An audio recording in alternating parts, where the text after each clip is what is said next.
Gut, morgens alle. Hoffentlich sei ich noch nicht eidelig. Bei uns sind wir das nicht gewarnt, so einen langen Gottesdienst zu haben. Aber ich nehme an, hier ist das nicht fremd. Und ich will hier aus der Heilige Schrift uns ein sehr, sehr wichtiges Thema verführen. Und das Thema Gebet ist ein sehr langes, ein sehr breites und ein sehr wichtiges Thema. Und dann ist mir das manchmal meistens schwieriger, zu entscheiden, was man nicht sagt, als was man sagt. Ich weiß nicht, was ich meine, aber da sind so viele Dinge, die sehr wichtig würden sein zu erwähnen. Und ich wünsche, dass der Herr mir würde beistehen, dass ich würde hier wenigstens dort sein, was für uns persönlich im Leben wird ein Haupt sein. Dass uns das würde eine Motivation sein, dort Gebetsleben zu leben, und treu zu sein in dort. Weil dort ist ein ständiger Kampf im Leben von jeder Kind Gottes. Dort ist nicht so, dass jeder Kind Gottes für selbst ein treues Gebetsleben führt. Weil du musst wie Entscheidungen treffen. Wir müssen uns dafür entscheiden, und wir müssen dort tun, ob ich noch fehl oder nicht. Weil wir dürfen niemals denken, dass ich warten mit Beten, was ich mir noch fehl. Weil unsere Fehler, du kannst gar nicht abbühen. So das Gebet ist ein von den wichtigsten Dingen im Leben von einem wahren geborenen Kind Gottes. Weil das Gebet ist auch die wichtigste Waffe. Ich weiß nicht, ich kann nicht ein anderes Wort für dort, aber eine wichtigste Gerätschaft, was wir brauchen, um gegen den Satan zu kämpfen. Weil der Satan, der hat freien Todtritt zu Kirchen, zu Familien, auch zu gläubigen Menschen, wenn sie bloß nicht treu im Gebet sind. Aber wenn ein Mensch im Glauben beten wird, dann hat er die Widersacher. Und wir haben so eine klare, so viel klare Anweisungen in der Bibel, wo wir dort können lesen, wo wir Geschichten kennen von in der Bibel, wo Menschen gebet haben, was dort bewirkt haben und so weiter, nicht so. Aber ich will hier mit Ihnen noch was lesen, wenn wir in Johannes Kapitel 4, Verse 23 und 24 lesen. Check mal, hier sagt, dass es steht, aber der Zeit kommt, also das ging hier, das wir hier bei der Erholung, wo Jesus sich mit der Früh bei den Jakobsbaum verteilen wird. Du hatten sie ein langes Gespräch. Dann sind die ein paar Vers zurückgenommen, dann sagt er, Vers 23, aber der Zeit kommt, und es nu all, dass die wahrhaftige Anbeter den Vater im Geist und in der Wahrheit anbeten wollen. Damals wird es so, sie beten Gott in Jerusalem an. Wenn sie Gott wirklich anbeten wollen, ein Opfer bringen und so weiter, dann mussten sie unbedingt nach Jerusalem kommen. Weil Jesus sagt, die Zeit, der hat geändert. Wir dürfen nun nicht mehr nach Jerusalem, wir dürfen nun nicht mehr nur eine besondere Stadt, nur die Kirche fahren, um Gott anbeten. Aber zwar, dass alles sehr fein ist, und unbedingt zu einer lebendigen Gemeinde gehört das Gebetsleben. Die Gebetsstunde, die gehört unbedingt dazu. Bloß wir sind nicht mehr an die Kirche gebunden, sondern wo immer wir sind, du kannst, wie es das hier sagen wird, den Vater im Geist und in der Wahrheit anbeten. Und dann haben wir hier einen karten Satz, und ich möchte uns den auf dem Hort leihen. Das sagst du in den letzten Part von diesem Vers, nur so eine Anbeter siegt der Vater. Wenn wir noch eine Sache sehen, dann, weißt ihr, was von Kerntheken dort ist, wenn wir noch eine Sache sehen? Dort bedient so viel, die sind knapp, die sind nicht viel. Und was alles, was fehl ist, da braucht wir gleich lang nur segnen, haben wir dort. Aber hier sagt die Bibel, Gott segnet nur so eine Anbeter. So, und ich muss die Mut merken, Bruder, Schwester, wer immer gläubig ist, wird es dort nicht von verreicht, dort wie als gläubige Menschen ein Taufe treten oder eine offene Idee haben, direkt mit den Führer Gemeinschaft zu haben, durch Jesus Christus. Weil je dit grote Verreich als Gläubige beten zu können, sein Menschen fertig durch. Und ich, wenn die Zeit zu eng ist und sie sein, dass sie machen, von der sie ihr Aufschritt nehmen, dann hielt dort immer wahr, dass Menschen dort sehr, sehr erkennen und auch bekennen, dass sie sich so wenig Zeit für das Gebet genommen haben. So wenig Zeit im Beten. Also hier sagt die Schrift, dass Gott segnet nur so eine Anbeter. Gott ist Geist. In der am Anbeten, machen am im Geist und in der Wahrheit anbeten. Ich will einen weiteren Vers lesen. Wenn wir in Hesekiel lesen, dann in den 22. Kapitel, Vers 30, das ist hier die Plattdeutsche Bibel, aber in der jüdischen Bibel, du hast das Wort, oder die Satz du ben, dass Gott segnet nur jemanden, wer du in den Riss treten wird. In den Riss, was ich mal lesen, das sagt, er kickt mir an nur einen, der du würde mir abbühen. Und reit wir, du oft zu werden, würde mir durchgebrechen wir. So dass er nicht durchrieten brückt. Aber dann sagt die Schrift hier, aber ich funk kein. Ich funk kein. Du wie keiner, weil die Jerusalem wird zerstört, die Meeren, die werden durchgebrochen, die Kinder Gottes, die werden verplündert, die Welt, die hat den vollen Zugang, wer würde mal sagen, der böse Feind hat den vollen Zugang zu den Kinder Gottes, zu Gott sein Volk. Das wir alle zwei. Und dann sagt die Schrift hier, ich sag nur wem, wer du wird in den Riss treten. Die Gedanken von in den Riss treten. Je weiten die Geschichte von aus Mose ab dem Berg Sinai abgehen dort, aus der Knopf aus Ägypten rückgewandert werden. Dann raubt Gott Mose ab dem Berg Sinai ab, wo er am die 10 Gebote gegeben hat und so weiter. Dort geht 40 Tage, was er zurückkommt. Was passiert in diese 40 Tage? Und in diese 40 Tage wird das Volk unter der Anleitung von Aaron. Und Aaron sagt in der Schrift, die Leute das Volk zuchtlos wurden. Das Volk war zuchtlos. Und dann fangen sie an, die Leute kriegen, checken mal, wo ist ans Mose geblieben? Der hat zwar aus Ägypten rückgeführt, aber das war ich, denn wir wissen nicht, wo die geblieben ist, wie man uns nie anleiten sehen. Und dann wird Aaron dann gesagt, okay, wir wollen die, und dann wird Aaron bereit, hey, weißt du was, wer wir uns mal gar nicht Golfbühen? Wer wir all das Golf, was früher in Jahr, und ich weiß nicht, aus Mana auch noch, was sie sich angehangen haben, das wird ihnen aufgenommen, das kaufen sie dann nur Aaron, und dann reden sie sich durch ein goldenes Golf von mir. Die Geschichte ist ja länger. Aber sie beten durch das goldene Golf an, sie verehren dort, und werden mal hastig gesagt, in eine ganz kurze Zeit, wo sie so viel belebt haben, wo Gott so viel Wunder getan hat, werden sie ganz abgeirrt. Sie werden verloren. Und dann kommt Mose vom Beuer und weißt du, was dann passiert, dass Gott wird zornig. Gott wird doll über Israel. Dass sie sich so hastig haben entschieden für so eine abscheuliche Aufjäterie. Und dann sagt Gott zu Mose, geh im Stich.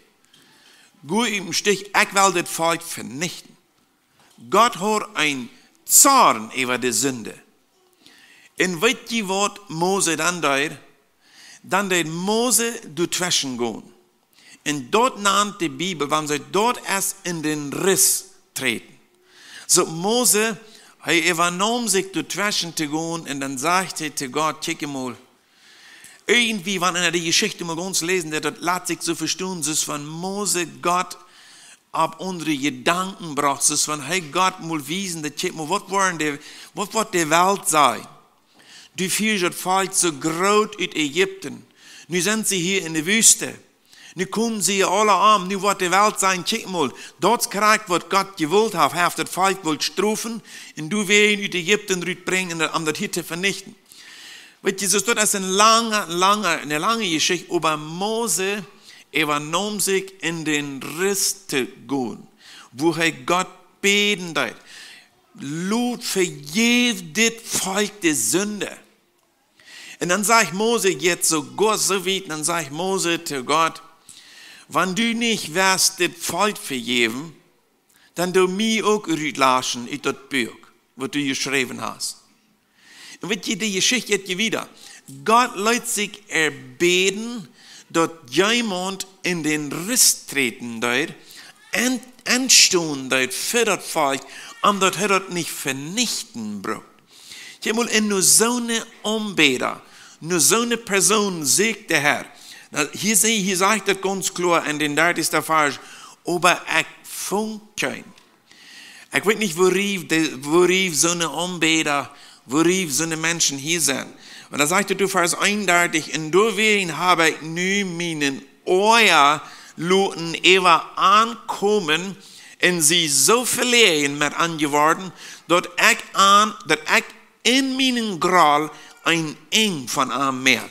So habe ich an Luten vergungen, 3 ab den Kopf kommen, sagt Gott, der Herr. So, wenn hier nu wird eine Person gewesen, und die wird dann in den Riss getreten, die wird angestoßen haben, vielleicht für die Familie, vielleicht für die Gemeinde, vielleicht für die Jugend oder für wem immer, Gott wird sich handeln, wo sollte man sein, überreden? Gott wird sich handeln, bereden. Weil dort ist die Gelegenheit, wo Kinder Gottes haben, Eltern, die haben eine Gelegenheit für ihre Kinder im Gebet für Gott zu erscheinen. Wenn wir hier in Klagelieder, ich will hier ein Vers aus Klagelieder lesen, das 2. Kapitel, Verse 19. Du sagst, das ist, das stu ab in Hiel in der Nacht. Go jeder Stunde und sei dem Herrn alles, was in din Hort ist. Streck deine Hänge ut nur an und bet am deine Kinder erholen. Der ab jeder großen Arg in Hungersnot leiden. Das ist, was Gott sagt, vielleicht sagen du und ich, okay, unsere Kinder, die brauchen nicht Hunger leiden. Weil so glauben wir. Wir glauben, die Kinder, die haben so zu essen, die haben einen Tag, die haben Kleider und so weiter, dann glauben wir, die haben die Hand. Aber je denken du nicht an, wo viele Eltern ihre Kinder in geistlicher Hungersnot leben. Die sind geistlich unernährt. All die Dinge, all die schlimme Dinge, die schwierige Dinge, die grobe Sünden und so weiter, was von der unserem Volk zu hören und zu sein sind, auch in christlichen Kreisen. Das sind alles Kennzeichen von einer schrecklichen Hungersnot, von einer geistlichen Hungersnot unserem Volk. So, du wegen der Schrift ans Mut merken, als Gläubige, wer wir anstehen, weil die wann wieder hingraufluten. Was wird passieren? Wir haben in der Schrift, ich freue mich manchmal für so viele klare Bilder, aus was der Herr hat in die Geschichte passiert. Aber was die Geschichte von aus Mose und Aaron und Hur, aus den Israeliten mal eine Satz gegen Amalek kriegen. Der Amalekiter, die kämpften gegen Israel, und Israel kämpft gegen Amalekiter. Nu wieder so ein Kampf. Und dann geht Mose auf den Boy ab, mit Aaron und Hur taub, um zu beten. In der Bibel sagt, solange es Gebet wird, solange es Mose beten dort, dann siegt Israel. Also dann gewann Israel. Aber als Mose dann meid wird, und schließlich Anfang, ich glaube mir, dass wir ungefähr so, der hat seine Hänge so ausgestreckt im Himmel. Und dann werden Mose seine Hänge schließlich meid, und dann legt Mose seine Hänge rauf, und dann sagt die Bibel, dann fängt Amalek an zu gewinnen. Was für ein klares Bild haben wir im Alten Testament? Wo Väter, wo Mütter, wo Gläubige abhören mit Beten. Eltern, ich will Ihnen sagen, wenn die für ihre Kinder ernstlich beten, das ist so ein Segen für die Kinder. Das ist so ein Schutz für die Kinder. Ich weiß nicht, wir würden lang von reden, was dort von Unterschied merken wird in der Familie, wenn du Eltern sind, der haben ihre Hände ausgestreckt im Himmel. Die beten ständig für ihre Familie. Oder auch für die Kirche, für den Nubisch, für das Land, für all die Gläubigen. So, wer von ihnen kann wirklich vom Herzen sein, dass meine Hände, die sind noch ausgestreckt im Himmel. Oder bei wie vielen Menschen es dort passiert, die sind durch die Zeit müde geworden. Warum, das weiß ich nicht. Warum die müde geworden sind im jährlichen Kampf, kriegt wegen das Gebet gedacht, das weiß ich nicht. Aber wo wir an sie hängen, lass mich dir das sagen, wo du wirst die Hänge nur lassen, wo du wirst abhören mit Beten, du wirst Amalek gewinnen. In der Amalek, wenn du das studieren lässt, im Alten Testament, was dort für ein Feind wir, der Amalekiter, dann lässt sich Bibelerklärungen Luten dort so rüberbringen, der Amalekiter ist ein Bild von uns Fleisch. Von uns Fleisch. Und wir haben Ferken, den größten Feind in unserem Leben, was wir mittausend, dort ist uns nicht Fleisch. Wenn wir in Galaterbrief im 5. Kapitel lesen, du sagst dort sogar, dort die Geist ist immer gegen ans Fleisch, und das Fleisch ist immer gegen den Geist. Das ist schon gesagt. Und wenn die wurde Geist mit einem Wort anfangen, abzuhören mit Feuer kriegen, oder wo wir das geistliche Leben nicht wollen pflegen, und ja Städten und so weiter, was wird passieren? Das Fleisch wird gewinnen. Weil das Fleisch hat so viele Jankers. Das hat so viele Verlangen im Leben. Das jankert nur so viele Dinge. Und wo wir nicht ernst sind, wo wir nicht abpassen damit, einmal dann merkt wie, oh, nu hat das Fleisch in meinem Leben zu sein. Weißt du, was du passiert ist? Das ist du passiert, wo wir haben unsere Hänge raufgeladen. So ist Mose. Aber dann in der Stadt Aaron und Hur, sie nahmen am Bettseiden und hielten Mose seine Hänge in der Hecht, so lang, bis Israel den Kampf gewonnen hat. Und dort ist, was ich sehe, Gott hat dafür gesorgt, dass verschiedene Dinge von Anfang in der Schrift, die sind in der Bibel bennen, und wir können die buchstäblich in unsere vandagische Zeit anwenden, in Utleben, in von Leben.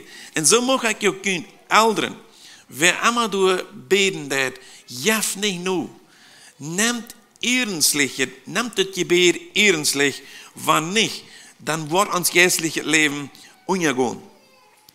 Weißt du hast mal gesagt, kein Mensch ist gerade aus seinem Gebetsleben.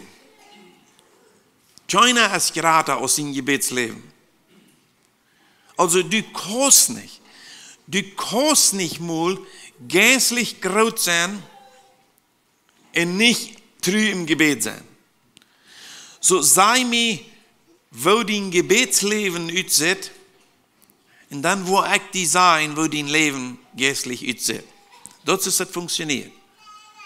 Also so aus wird wir beten, so groß sehr wie. Viele Menschen, die haben keine Vollmacht in ihrem Leben. Die sind nicht vollmachtig, die haben nicht Macht, die haben nicht Sieg, die haben nicht Kraft, die kommen in ihr Leben bis gefährlich. Und dort hast du mit zu tun, manchmal, als dort kriegt die Ursache, dass jemand einfach mit dem Beten auf neu lässt. Oder der nimmt das Gebet bloß gleich ernst. Du hast mal gesagt, wenn du wärst, jemanden demutigen in seinem Leben, dann freu dir ein bisschen sein Gebetsleben. Freu dir bloß. Sei, er soll aufrichtig sein, dann soll er dir mal sagen, wie viel Zeit im Tag er nimmt für das Gebet. Du weißt dort am besten. Weil je für alles braucht wie Zeit. Für Utlehren, für uns Utlehren, für eine Kunst, uns Utlehren braucht wie Zeit. Und das ist so, je mehr Zeit wir anwenden, je besser lernt man dort. Und je wichtiger ist einem dort. Je mehr Zeit du verbrauchst, je wichtiger ist einem dort, nicht so? Und also, wir haben gesagt, und die Menge von Zeit, wo du veranwenden das, wie es dort, wo wichtig uns dort ist. Und ich glaube, was dort passiert dort. Also, uns Leben ist für ein beschwerdet und ist kraftlos, weil wir einfach nicht beten tun. Weißt du hast mal gesagt, dort durch ein Beten ist ab dieser Jahr viel mehr passiert worden, als durch Predigen. Weil wenn wir predigen tun, wenn wir lehren tun, dann bewegen wir die Menschen. Dann sagt wir Menschen in Bewegung. Aber sagt er, wenn wir beten tun, in aufrichtig beten tun, dann sagt wir dem Himmel in der Bewegung. Dann fängt Gott an zu wirken, wenn wir beten. So, wenn wir dort ernst nehmen, wenn wir beten, dort wir nicht so eine Talen tun, was er neu gelassen hat. Weil der Herr Jesus, er sagt immer weiter zu seinen Jüngern, auch er hat seine Jünger motivieren zum Beten. Und eine Satz aus Jesus im Gebet wird und seine Jünger dort hören. Dann kommen sie nach ihm und sagen sie, Herr, lehr uns auch beten. So ist Johannes seine Jünger beten lehren. Da uns auch lehren. Und wenn ihr dort beten, dort will gelehrt sein. Beten muss wir lernen und wir müssen anfangen, wo wir sind. Ich weiß dort gut, wenn du und ich von der mal immer würden sagen, okay, wir wollen uns von der an 2 Stunden Tag Zeit nehmen zum Beten, dann würden uns die Vierer vielleicht all die ersten 5 Minuten oder die ersten 10 Minuten mehr alle sein. Also dort will gelehrt sein, man muss sich anüben. Und wenn wir in die Geschichte lesen, du sind Menschen, die haben viel mehr als 2 Stunden den Tag Gebet. Zum Beispiel von Martin Luther wird gesagt, dort er Samarias 2 Stunden Zeit nahm zum Gebet. 2 Stunden, das wird wenigstens 2 Stunden Gebet. Und dann sagt er, und durch den Tag, dann dort er Gott halten, das Gebet zu beantworten, woran er gebet hat. Weißt du, wenn wir beten, wenn wir wollen haben, dass unser Gebet soll ein Unterschied in unserem Leben merken, dann müssen wir im Glauben beten. Im Glauben beten meint, dass ich vertraue, dass dort, wo ich bete, dass der Herr das schenken wird. Weil ein Zweifler, sagt es in Jakobusbrief, so sei er klar, ein Zweifler braucht nicht glauben, dass er von Gott was kriegen wird. So wie man im Glauben beten, dort wird ich gebet habe, dort wird der Herr mir schenken. Und sicher muss wir auch klar haben, euer ich eine Sache beten, dort wird ich beten, dort auch zu der Verherrlichung Gottes dient. Weil zu verken, dann beten wir am Dinge, dass Gott sie Namen nicht durch verherrlicht wird. Und wenn ich im Gebet am irgendwas beten und ich weiß dort, wenn Gott mir das antworten wird, in den Namen Gottes nicht verherrlicht wird durch diese Erhörung, dann ist das nicht Gott sein Willen. So, das soll immer das höchste Ziel im Leben sein, auch in unseren Gebeten. Dort, wo der Herr schenken soll, dort sie Namen, was du dadurch verherrlicht worden. Wenn ihr im Glauben beten, ich will mir mal ein paar kurze Beispiele vertellen. Du wirst mal eine Früh oder eine Kirche, das wie eine sehr dreige Gegend, die hatten so sehr nur Regen gelüht. Und sie wollen sich mal einig, wenn wir mal beten für Regen. Die Kirche wird taub gekriegt, dann wollen sie mal beten für Regen. Dann kommt da eine Frau mit einem Regenschirm nach der Kirche. Und dann fragen sie, na wat, warum hast du einen Regenschirm mit? Na, ich glaube, an der Herr das geben wird. Ich glaube, wenn wir beten wollen, dann wird der Herr das schenken. Dann wird mir den fehlen. Die anderen haben sind nicht mal gedacht, das ist wieder spaßig sogar. Das nicht mehr wird wer einen Regenschirm an mit haben. Schicke mal, ich will ein bisschen mal sagen, dort ist ungefähr, wo das meint, Ferken, wir beten an eine Sache, vielleicht ständig, aber wir glauben doch unter Gott, dass er hören wird. Dort meint im Zweifel beten. Ab einer anderen Stelle wieder so, da wird ein paar Jungs, sie haben mal gehört von, dass Gott hat gesagt, wer im Glauben beten wird, dann wird er sogar Bäufe sagen. Da wird kein Ding, was ihnen allmählich sein, sagt es in der Bibel. Sondern alles, was wir beten wollen, das wird Gott erhören. Und wenn sogar Bäufe sagt. Dann sagen sie, okay, wenn wir uns mal durchknallen, dann werden wir mal beten, dann werden wir diesen Bäuch hier mal versagen. Merken sie irgendwann fangen zu beten. Dann, als sie dann vor dich haben, dann stunden sie dann ab und dann sagt einer, heute sich das eben so, ich dachte, dass die Bäuche noch wird sein, wenn sie würden vor dich haben. So dort meint ungefähr im Zweifel beten. Ich meine, das ist vielleicht eine große Geschichte, an was sie gebeten haben, aber Ferken sind das auch an andere Dinge. Wir beten ständig an Dinge, aber wir vertrauen das selbst nicht, dass der Herr das geben wird. Das ist einmal, wir machen im Glauben beten, wenn wir glauben, dass der Herr soll erhören. Und auch wir machen dort klar haben, dass der Namen von den Vater im Himmel verherrlicht wird worden, durch dort, wenn er das Gebet antworten wird. Das andere, was ich unbedingt sagen will, wenn wir haben, dass unsere Gebete sollen erhört werden, dann müssen wir im Namen Jesus beten. Dort meint aber nicht, dass wenn ich mein Gebet aufschließen darf, dann bloß noch einmal den Kater sollst du hängen sein, im Namen Jesus. Das ist nicht, was das meint. Weil wir müssen das klar haben, nicht du und nicht ich. Wenn das nicht durch Jesus Christus ist, dann haben wir im Himmel nichts zu sehen.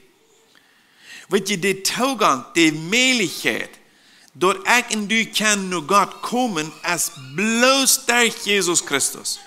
Durch kein anderer. Du bist nicht irgendein Vermittler auf dieser Erde, durch wen wir können nur Gott kommen, sondern bloß Jesus Christus. Und dann gibt es auch kein anderer Weg, dass wir vor Gott kommen können, als in den Namen von unserem Herrn Jesus Christus. Und du wen sagt Jesus, das einmal wiederholen erwähnt er dort, wenn die beten wollen in meinem Namen. In meinem Namen. Und check mal, wenn ich im Namen von unserem Herrn Jesus beten darf, dann will ich auch abpassen, dann muss ich auch wissen, was sein Willen für uns ist. Nu werden wir mal sagen, ein bisschen ein Beispiel. Bei Gott ist sehr viel Reichtum, am Wund wir beten können. Sehr, sehr viel. Der Herr hat das versprochen. Nu lass mich das mal vergleichen mit einem Geschäft. Nu würde ich mal zum Geschäft kommen, dann würde ich sagen, hey, weißt du was, ich komme in den sehen, sie nehmen hier an und will mir hier eine Büttel Schnaps geben. No, dort passiert ja nicht. In mein Sehen, sie nehmen hier ankommen, also kick mal, dort ist niemals der Wahl. In eckle Ferken, das ist vielleicht bitte gewöhnlich übertrieben, dass Jesus dort sagen darf. Aber Ferken, weit wie nicht mal wohnt der Wahl erst von dem Herrn. Und du wegen Bruck dort, wenn wir wollen ab Erhörung rechnen, dann müssen wir mit den Sehen, mit seinen Wahlen bekannt sein. Was ist dein Wahl? Was verlangst du? Und wo können wir seine Wahlen besser erkennen? Je mehr wir die Heilige Schrift studieren, je wieder wir mit seinem Werk bekannt sind, mit wo er gelebt hat, wo die Bibel sagt und so weiter, wo wir bekannt mit den Wahlen. Also wir müssen in den Namen von unserem Herrn Jesus beten und dann muss ich auch mit seinen Wahlen bekannt sein. Und das schafft es nicht. Ich will noch ein Ding sagen. Wir müssen beständig beten. Wenn wir erhört werden wollen, dann müssen wir beständig beten. Viele Kinder Gottes, ihr Gebet, dort ist bloß ein Anklappen. Die klappen vielleicht an, aber einer, der abgeht, dann sind die wahr. Ich gebe mal eine Geschichte. Somwem, dreimal, dass er ist gestorben, dann wird er von der Engel mit dem Himmel genommen und dann wiesen die am durch den Himmel viele, viele Dinge. Dann kommen sie da auf eine Stelle an im Himmel, du sind sehr, sehr viel so eine eingepackte, große Pakete, oder was sagt man da? Und dann fragt der Engel, was ist das alle? Was ist das hier alle? Dann sagt der Engel zu denen, dort sind Dinge, wo nur die Gläubigen gefragt haben im Gebet, über euer die Geschenke erreicht werden oder euer Ernte überregt worden, dann werden die wahr. Ich weiß nicht, ob das in unserem Leben fertig so ist. Wir beten zwar am einen Ding, aber wir blieben nicht unhold. In der Schrift sagt sehr klar, wir sollen unhold beten. Wenn wir am eine Sache gebeten haben von dir, und der Herr gibt uns dort von dir nicht, soll ich morgen gleich frisch anbeten? Oder wenn er am ein Jahr nicht geantwortet hat, soll ich dann wieder nicht anbeten? Ich habe mal von einem Mann Gottes, wo er glaubt, werden in 50 Jahren für 2 von seinen Freunden, Jugendfreunden, und er eine Jugend gehabt für die gebetet hat. Und das sagt, einer von denen bekehrt sich nach euer Haus starb, und der andere bekehrt sich Luther, aber der hat Jahr ut und Jahr an, einmal durch am Gebet. Und wenn ihr Gott den Menschen glauben, manchmal durch dort prüfen, wenn er uns nu kurz einmal alles geben soll, wenn wir einmal gefragt haben, ist er dort schuldig? So, weil wir beständig beten in unserem Leben, nicht nur jedem. Die haben vielleicht für jene Kinder oder für deine Geschwister oder für irgendwem, die fällt vielleicht eine Sache bei, du hast dir auch lang für gebetet. Aber inzwischen verlässt die irgendwie den Glauben, verlässt die den Mut, wieder zu beten. Dann will ich dir sagen, denk daran, wie sollen als Gläubige, soll wir beständig beten, wenn wir werden erhört sein. Einige Gebete wird Gott kurz beantworten, aber manchmal wird er auch eine Zeit lang vertragen dort, um den Menschen Glauben zu prüfen. Und ich will noch ein Ding erwähnen. Wenn wir wollen haben, dass der Herr uns hören soll im Gebet, dann müssen wir von reinem Herzen, also im reinen Herzen, unser Hängen, die müssen rein sein. Uns Hort muss rein sein. Paulus sagt in Timotheusbrief, dort heuwel, dort die Mana und alle Städte sollen heilige Häng abheben im Beten, ohne Zorn und Zweifel, ohne zu zweifeln und unzornig zu sein. Weil in der Betonung ist du, heilige Häng, dort fingen wir in 1. Timotheus Kapitel 2, Vers 8, der heilige Häng, dort meint reine Häng. Wenn wir in Jesaja lesen, dann, in Jesaja 59, die erste Vers, ich soll du vielleicht lesen, du sagst dort sehr klar, dort die Sünde, also wenn wir uns haben versündigt, dort wir dann endlich nicht diese Gelegenheit haben, im Gebet zu Gott zu kommen. Wir machen dort, wo uns erst dran, weil Sünde, ich hatte hier einen Abend gesagt, Sünde ist immer eine Trennung zwischen dem Vater und dem Mensch. Sünde trennt, immer. Und hier sagt es in Jesaja 59, horchte mal, dem Herrn sein Ohren ist nicht zu kort, dort er nicht raten kann. Seine Ohren sind nicht doof geworden, dort er nicht mehr hören kann. Du es, wo zwischen Günd in Gott gekommen, wo die selbst verschuldigt haben. Dann sagt dort wieder, jene Sünden haben am dazu gebracht, sich wach zu drehen und nicht nur ihn zu horchen. So wer wir das beholen, wenn Sünde im Leben gekommen ist, dort ist es eine Scheidewand, dort trennt mich in Gott. Und wenn wir haben, Gott soll an sie Gebete erhören, dann müssen wir dort klar haben, dass der Kanal zwischen mir und Gott rein ist, dass das alles in Ordnung ist. Wenn wir wollen haben, unsere Gebete sollen erhört worden, fertig ist das so, dass wir müssen die Gebete feit und arms geben. Dat meint, ik moet werken. Ik moet du wat te doen. Modi. Ik weet niet wer van jullie van dem je gehoord hebt. Du wat gezegd, Modi, dat we voet nur den Apostel Paulus einer von der wichtigsten und grootste Männer Gottes. Und dort sage ich, Menschen, die Modi sein Leben beobachtet haben, sie sagen, dort Modi hat jeder Morgen 2 Stunden Gebet. Und dann sagen sie, wenn sie Modi haben hier beten, dann haben sie so einen Eindruck gekriegt, all das Schaffen mögt nicht sein. Wichtig wird, dass man beten. Und dann, wenn sie ich han Modi sein schaffen, dann haben sie den Eindruck gekriegt, dass beten, dass alles beten nicht so wichtig ist, sondern wirken. Also, ich will einfach mal meine Gebete antworten. Selbst antworten. Ich will Gott so sehen. Martin Luther, er sagt, er betet Samarias, Gott am verschiedene Dinge, was immer am dann am Horten legen dort, und an dem Tag, dann wird er Gott halten, die Gebete zu erhören. Lass mich da oben mit einer kurzen Geschichte erklären. Du wie ein Lied, sie saßen am Frühstückstisch, und der Führer bet für eine arme Witfrau im Dorf.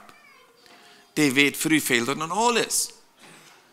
Und dann betet zu Gott, dass Gott soll diese Witfrau segnen, er soll die in ihrer Not halten, er soll die dort geben, was fehlt. Und als der Führer dann vorher erst mit beten, dann sagt das kleine Jung, so Papa, nu gib mir mal deine Geldtasche. Nu gib mir mal deine Geldtasche. Na was? Dann sagt er, na wie haben gebet, dass Gott soll diese Witfrau halten. Nu will ich Geld ihm das geben. Weet je, dat wir den Führer überraschen. Je moet vragen, als het zo een schrijver zegt, wie belasten Gott mit Dingen, wonen wie selbst tun soll. Zum Beispiel, vragen, als het zo, dus een Mensch, die beet en beet en beet, immer für eine Person. Na, ist das aardig? No, das ist nicht aardig. Wir sollen beten für andere. Also, er betet immer, dass eine Person soll mit dem Glauben kommen. Wenn du den dann fragst, hast du mal irgendwann mit dem geredet? Hast du den mal besorgt? Hast du den mal irgendwo live bewiesen? Hast du den mal den Zeugnis verteilt? No, noch kein Mal. Ich habe das, was das meint, an sie Gebete mit einem feiten Bein in Arm zu geben. Wie man Antwort zu tun, wenn wir wollen haben, dass unser Gebet soll erhört werden. So, ich sehe, das ist ein sehr, sehr wichtiges Thema von das Gebet. Und ich will mich trotzdem an Titel holen. Ich will nicht zu lang machen. Ich will Ihnen bloß noch ein paar Dinge zum Schluss erwähnen. Was sind manchmal die Dinge im Leben, wo wir uns aufholen tun, dass wir nicht beten tun. Vielleicht so ein mangelhaftes Gebet, so ein uitgedreht, so gleichgültig und so wenig Zeit. Einmal ist es so, was der Mensch aufhält, dort ist, sie sein dort nicht verneidig an. Und wenn wir an Gebet nicht neidig sein, dort ist Stolz, dort ist angebildet, dort ist wir glauben, wir sind Gott gleich aufhängig. Und ich muss Dollar tun, ich wollen die Aufhängigkeit von Gott voll. Dollar, wo wir im Gebet sind. Je mehr Dinge, wo wir am Freuen. Oh, dann sind du von der und da vielleicht so eine Menschen, okay, jo, wir beten Gott auch, aber das ist immer dann, wenn sich dort am großen Dinge holen wird. Weil wir Gott bloß beten am großen Dinge, als Gott, du willst, als uns eindrucken wird so, Gott ist so sehr groß, und du willst, wie Gott bloß am so eine sehr große Dinge beten. Soll wir Gott nicht auch am kleineren Dinge beten? Soll wir Gott nicht alles, Paulus sagt, wir sollen all unsere Anliegen im Gebet für Gott bringen. Nicht bloß all unsere wichtige, all unsere größte Anliegen. Und was die Judala tun, ich wollen die Abhängigkeit von Gott voll. Judala, wo wir anfangen, Gott zu freuen. Nur alles. am alles sein. Kijk mal, ik kan helemaal zijn, dat grote verreich, wat du en ik haben als Gläubige. Wie kann Gott unsere Not mitteilen? Wie kann den unsere Schwierigkeiten mitteilen? Wie kann Gott unsere Frieden mitteilen? Wie kann Gott unsere Kinder vor dem Thron Gottes bringen, für ihn beten? Ich kann einen Bruder oder eine Schwester oder eine Person, die eine wichtige Arbeit hat, den kann ich im Gebet unterstützen. So viele Gelegenheiten, als was wir als Gläubige haben. Aber wir nutzen den nicht. Wir sind so gleichgültig, wir glauben, wir brauchen es nicht, wir glauben, wir haben es nicht nötig. Weil die eine andere Sache, die uns aufhält vom Beten, dort ist, dort ich glaube, Gott hat sich was verändert. Ich glaube, das verändert sich sowieso nicht. Als wir beten oder nicht, wird sowieso bis krank, wie dort bleiben oder nicht. Wenn wir so denken, dass das Beten merkt keinen Unterschied, dann sollen wir uns nicht ungläubige teilen. Weil ein Gläubiger, der glaubt auch an das, was die Schrift sagt. In der Schrift sagt, wir sollen beten. Zu aller Zeit. Ich würde so viele Bibelstellen erwähnen, wo die Schrift sagt, dass wir einmal beten sollen. Und das ist nicht so, wenn es vom Gebet redet, dann sagt es nicht, okay, je kann, wann ihr will. Oder das später, wann ihr tun.